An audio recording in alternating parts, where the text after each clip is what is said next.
संधि समास में एक ऐसी अनोखी ट्रिक, यानी पूरे YouTube पर एक नैनो सेकंड वाली ट्रिक बताने वाला हूं जो परीक्षा हाल में आप देखते ही समय आंसर को सही क्लिक कर पाएंगे। वीडियो को स्टार्ट करते समय बता दें कि एक पेन और एक कॉपी उठा लो और उस स्वर्णिम कलम से स्वर्णिम भविष्य को लिख डालिएगा। हम इस वीडियो को 10 मिनट में खत्म करेंगे। लास्ट में उसी ट्रिक के आधार पर हम कुछ क्वेश्चंस भी कर लेंगे, जिससे आपको पता चल जाए कि हाँ ट्रिक सटीक है या नहीं। समास यहां पर हेडिंग डालिएगा। दोस्तों याद रहे कि आपको ये कोई भी किसी भी टीचर ने ऐसी ट्रिक बताई नहीं होगी आज तक। देखिए समास हेडिंग पड़ेगी, यहां से समास हेडिंग में आपको 4 क्वेश्चन स्टार्टिंग से ही इसकी परिभाषा से ही पूछ लिए जाते हैं। फिर हम चलेंगे दोस्तों ट्रिक पर, ठीक है। तो देखिएगा समास को क्या कहते हैं, तो ये जान लीजिएगा कि समास संक्षिप्तीकरण ही समास है, यानी जो संक्षेप है वही समास है, पहला क्वेश्चन। दूसरा एक स्टार बना के लिख लीजिएगा कि 2 या 2 से अधिक शब्दों के परस्पर संबंध बताने वाले शब्दों को क्या कहते हैं, तो ये भी क्वेश्चन आया है। जब भी 2 या 2 से अधिक वर्ण मिलते हैं तो दोस्तों संधि बनती है, और इसीलिए हमने इसको रेड कलर करके रखा है।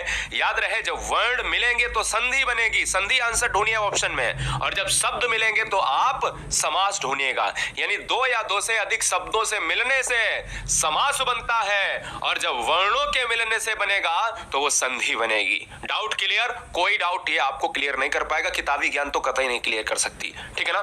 समास के भेद कितने होते हैं ये सब जानते हैं, नहीं पता है तो लिख लीजिएगा 6 भेद होते हैं। और याद रखिए एक और पॉइंट यहां पर बढ़ाइएगा, 4 क्वेश्चन मैंने बताया, तो समास का जो विलोम होता है वो बेटा क्या होता है, व्यास होता है।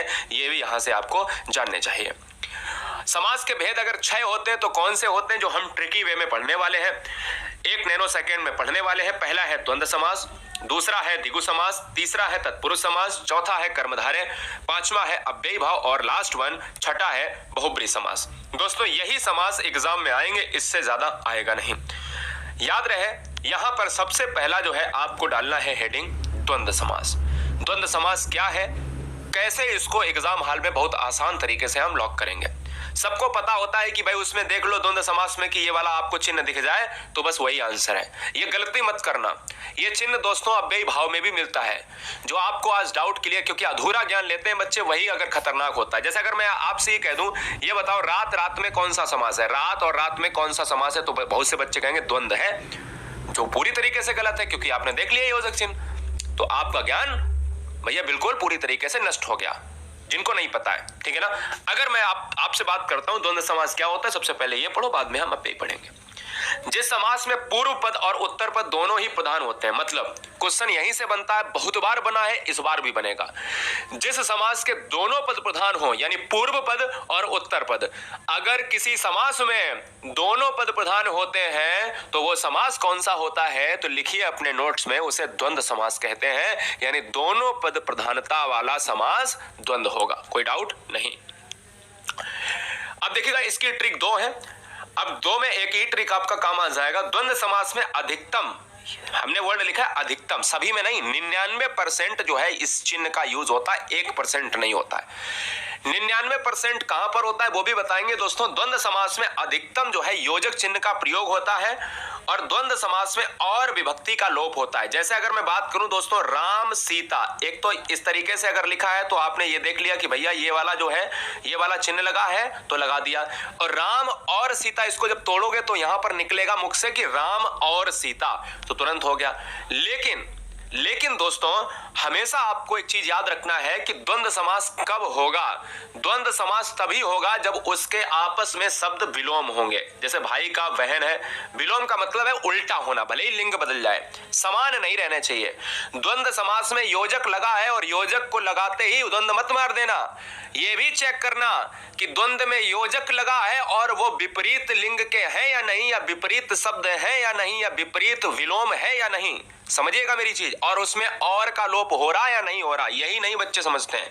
जैसे सुख का जो है उल्टा होता है दुख, पाप का उल्टा होता है पुण्य, भाई का उल्टा बहन होता है, राम कृष्ण, माता और पिता, रात और दिन, है ना। तो ये क्या है, यह है दोस्तों आपके द्वंद्व समास है। यह चीज क्लियर हो गई। और जब सेम आ जाए दोस्तों, बोले कि दिन और दिन, इसमें योजक चिन्ह देख लिया बच्चे ने लगा दिया, गलत हो जाएगा। हमें यह भी देखना है कि क्या सेम तो नहीं है। अगर सेम है तो द्वंद्व समास नहीं होगा। अब ये कैसे होगा ये आगे जानेंगे, उससे पहले हम द्विगु समास पढ़ते हैं। चलिए जिस समास में पूर्व पद संख्यावाची हो, क्वेश्चन यहीं से बनता है कि जिस समास में पूर्व पद संख्यावाची हो वही द्विगु समास कहलाता है। चैनल पर पहली बार हो तो चैनल को ईमानदारी से सिलेक्शन के लिए ईमानदारी से हर शेर, हर शेरनी, हर बहन, हर भाई, हर गृहिणी सब्सक्राइब कर लें। दोस्तों याद रखिएगा, संख्यावाची अगर पद प्रधान है तो द्विगु समास होगा। ट्रिक क्या है कि अगर द्विगु समास में संख्या की प्रधानता है, बात खत्म। जैसे नवरत्न 9 आ रहा, सप्तदीप 7 आ रहा, त्रिभुवन 3 आ रहा, शतमंजिल 7 आ रहा। मेरी बात समझ में आई?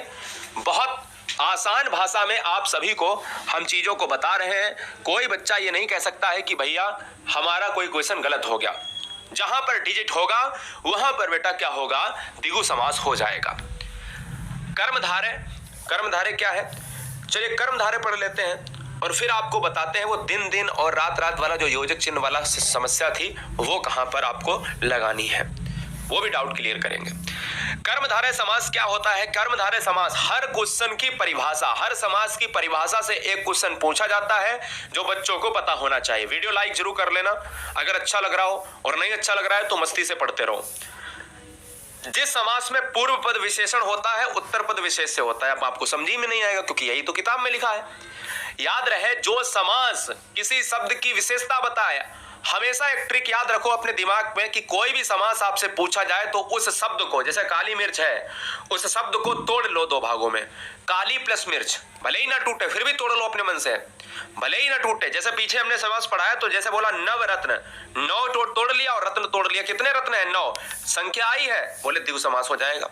समस्या क्लियर हो गई। ऐसे ही कोई भी शब्द आपके सामने आए तो उसको तोड़ लो।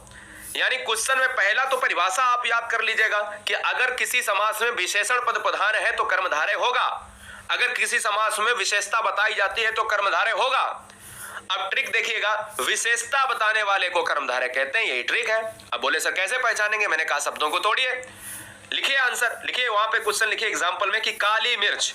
अब मैंने अगर लिखा भी भाई कि काली है और एक तरफ लिखा मिर्च है, क्लियर है? तो ये मिर्च कैसी है दोस्तों? काली है। ये मिर्च की विशेषता है कि वो काली है। अगर मैं पूछूं कि तुम्हारे पास कैसा कोट है या तुम्हारा कैसा रंग है, बोला कि मेरा रंग जो है सफेद है, मेरा रंग काला है, तो उसके रंग की विशेषता है कि दोस्तों वो काला है। या मैं कहूं कि रमेश जो है बहुत ईमानदार लड़का है, तो उसकी क्या विशेषता है कि वो ईमानदार है। इसी तरीके से इस मिर्च की क्या विशेषता है? लाल है, नीली है, पीली है, हरी है। तो लाल मिर्च जो है कैसी है? या तो लाल होगी, लाल मिर्च भी कहीं ना कहीं कर्मधार है, काली मिर्च भी कहीं ना कहीं कर्मधार है। इसी तरीके से कमल कैसा है? नीला है ना? तो दोस्तों याद रखिएगा, यहां पर पीतांबर को आप थोड़ी देर के लिए अभी हटा दीजिएगा। पीतांबर क्यों हटा दीजिएगा मैं बताऊंगा। चंद्रमुखी, मुख कैसा है?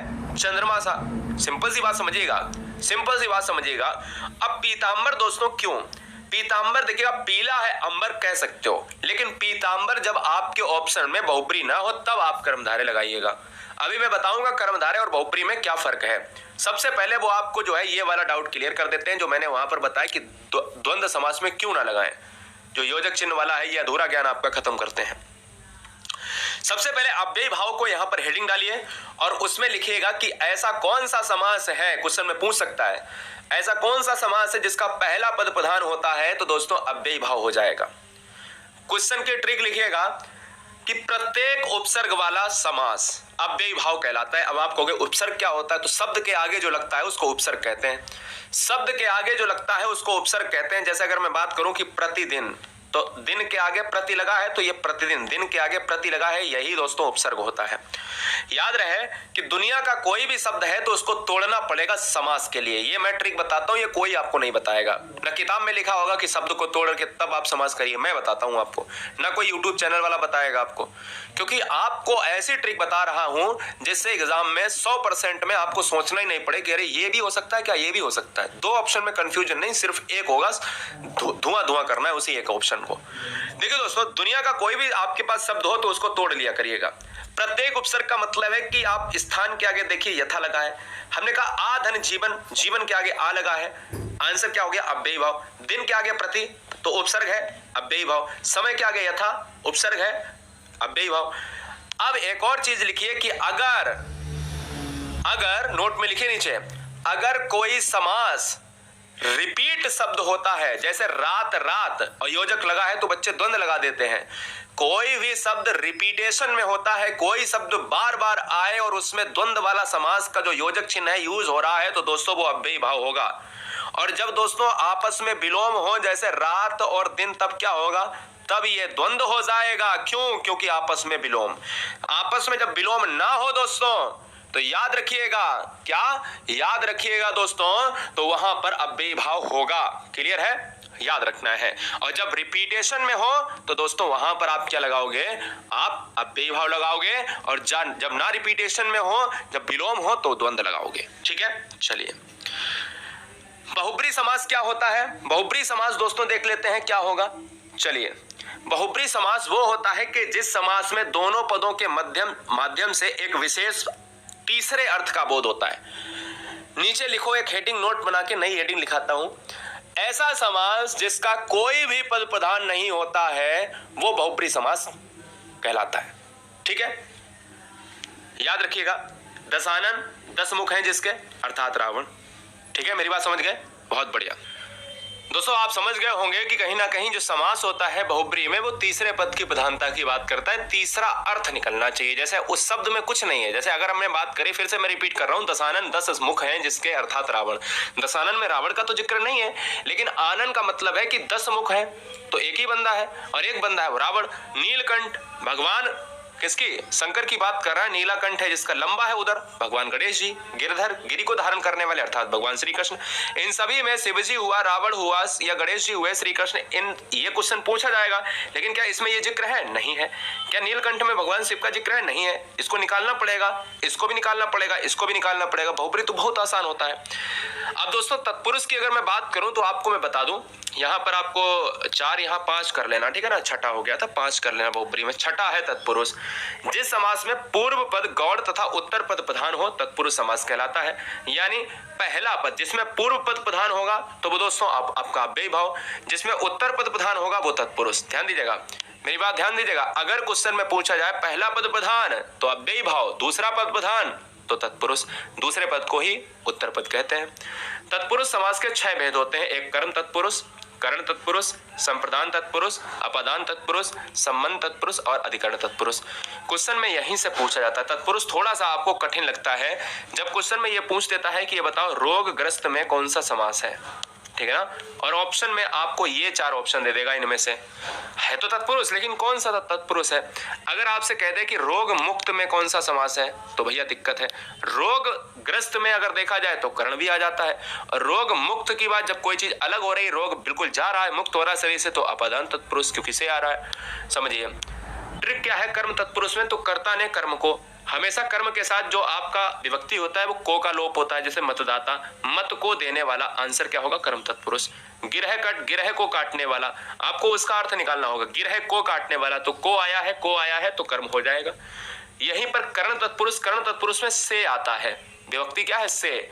जहां करण कारक चिन्ह का उपयोग हो और से विभक्ति का प्रयोग हो, लिख लीजिएगा। जन्मजात में समास कौन सा है? अब 4 ऑप्शन दे दे, कर्म तत्पुरुष, अधिकरण तत्पुरुष, करण तत्पुरुष, या कर्म तत्पुरुष, या कर्ता तत्पुरुष, जो कुछ भी आपको दे फिलहाल। तो वहां पर अगर आपको यहां पर करना पड़ेगा कि भाई जन्मजात तो जन्म से उत्पन्न, तो जहां पर से आएगा वहां पर कर्ण तत्पुरुष। याद रहे कि अलग नहीं हो रहा है। जब से अलग के रूप में होगा तो अपादान होगा। मुंह मांगा, मुंह से मांगा, तो कर्ण तत्पुरुष। गुणहीन, गुणों से हीन, तो भाई कर्ण तत्पुरुष। मेरी बात ध्यान से सुन रहे हो? बहुत बढ़िया। संप्रदान तत्पुरुष का मतलब क्या है जान लेते हैं। जहां संप्रदान कारक चिन्ह का लोप होता है, संप्रदान कारक चिन्ह का मतलब होता है कि कोई के लिए की बात कर रहा है, के लिए, ठीक है ना। और के लिए का मतलब होता है कि संप्रदान कारक होगा। आप संप्रदान तत्पुरुष को संप्रदान कारक से जोड़िए। जैसे हथकड़ी, हाथ के लिए कड़ी है तो आंसर संप्रदान। सत्याग्रह, सत्य के लिए आग्रह है, आंसर संप्रदान। युद्ध भूमि, युद्ध के लिए भूमि, जो भूमि है वो युद्ध के लिए है, तो आंसर संप्रदान। क्योंकि सभी में के लिए आ रहा है, संप्रदान हो जाएगा। जहां अपादान की बात करें तो अपादान हेडिंग डालिएगा। अपादान में क्या होता है? अपादान में दोस्तों अलग होता है। नोट कर लीजिएगा कि जब कोई चीज अलग हो रही हो, जैसे धनहीन, धन गया, धन से हीन, भाई धन जिसके पास नहीं है वही तो धनहीन है। भयभीत, भय से भीत, इसमें भी से आएगा, लेकिन फर्क इतना है कि इसमें जो है अलग नहीं हो रहा है और इसमें अलगाव हो रहा है। करण में साधन के रूप में होता है और अपादान में अलगाव के रूप में होता है। जन्माग्न, जन्म से अंधा, पूरी तरीके से आप याद रखिएगा, ठीक है ना। संबंध तत्पुरुष और अधिकरण तत्पुरुष दो बचे हैं, देख लीजिएगा। संबंध में क्या होता है, जहां पर रिलेशन को दिखाया जाए, जहां संबंध कारक चिन्ह का उपयोग होता है, जैसे प्रेम सागर। और संबंध कारक में क्या आता है, या तो का आएगा या की आएगा या के आएगा। ये हमेशा काकी के बराबर संबंध, ये आपको याद कर लेना है। याद रहे कि को आता है कर्म में, इसमें देखिए को कहीं नहीं है। संबंध तत्पुरुष में प्रेम सागर, प्रेम का सागर, काकी के आए अगर तो संबंध तत्पुरुष होगा। दिनचर्या, दिन की चर्या, संबंध तत्पुरुष। भारत रत्न, भारत का रत्न, संबंध तत्पुरुष, क्योंकि का की का इस तरीके से अगर आ रहा है तो संबंध तत्पुरुष होगा। अधिकरण तत्पुरुष में क्या होता है, तो अधिकरण तत्पुरुष की जो विभक्ति होती है वो में होती है, पर होती है। नोट कर लीजिएगा, जो मैं लिख रहा हूं उसको नोट करिए। जहां अधिकरण कारक चिन्ह का प्रयोग हो, मतलब यही तो चिन्ह है, यही तो चिन्ह है। और इसमें कौन से चिन्ह थे, काकी के, जो मैंने लिखाया है आपको। जैसे नीति निपुण, नीति में निपुण में आया है, अधिकरण हो जाएगा। आत्मविश्वास, आत्मा पर विश्वास, अधिकरण हो जाएगा। घोड़े पर सवार, घोड़े पर सवार, अधिकरण तत्पुरुष हो जाएगा। तो चलिए हम दो क्वेश्चन करते हैं कि किस समास में शब्दों के मध्य में संयोजक शब्द का लोप होता है। अब देखते हैं कि भाई आपने कितना पढ़ा है। तो हमने कहा कि संयोजक शब्द का जो प्रयोग होता है वो किसमें होता है, योजक चिन्ह की बात करें। अब ध्यान रहे, योजक चिन्ह केवल द्वंद्व समास में ही प्रयोग होगा। वो एक अपवाद के रूप में अव्ययी भाव की बात करता है, क्योंकि क्वेश्चन की परिभाषा ही द्वंद्व समास की है, जहां पर योजक चिन्ह प्रयोग हो, संयोजक चिन्ह प्रयोग हो। वो हमारे पूर्व पद संख्यावाची शब्द है, तो आंसर सिंपल सा है कि द्विगु समास हो जाएगा, क्योंकि कहीं ना कहीं हमारा संख्यावाची जो डिजिट बताता है वो ऑप्शन डी हो जाएगा। एक और कर लेते हैं, जन्माग्न। तो मैंने कहा जन्म से अंधा, तो से किसमें आएगा, तत्पुरुष में आ जाएगा। इसी तरीके से यथा स्थान, अगर कोई दुनिया का कोई भी शब्द है, अगर उसमें उपसर्ग लगा स्थान के आगे तो उपसर्ग लगा है तो वो अव्ययी भाव तो जाएगा, तो लेकिन उसका विक्रय क्या होगा, स्थान के अनुसार, है ना। एक और कर लेते हैं, जिस समास में दोनों पदों के माध्यम से एक विशेष तीसरे अर्थ का, भाई दोनों पदों के माध्यम से तीसरा अर्थ निकले, तो मैंने कहा था दशानन, लंबोदर, तो क्या हो जाएगा, बहुब्री हो जाएगा। ये वीडियो कैसी लगी आप सभी कमेंट बॉक्स में जरा जरूर बताइए। नीचे टेलीग्राम की लिंक है, पीडीएफ को प्राप्त करने के लिए गुरुजी वर्ल्ड का टेलीग्राम ग्रुप ज्वाइन करें। हर बहन हर भाई लाखों की संख्या में जुड़े हुए हैं। जय Hind, Vande Mataram. Super fast video के लिए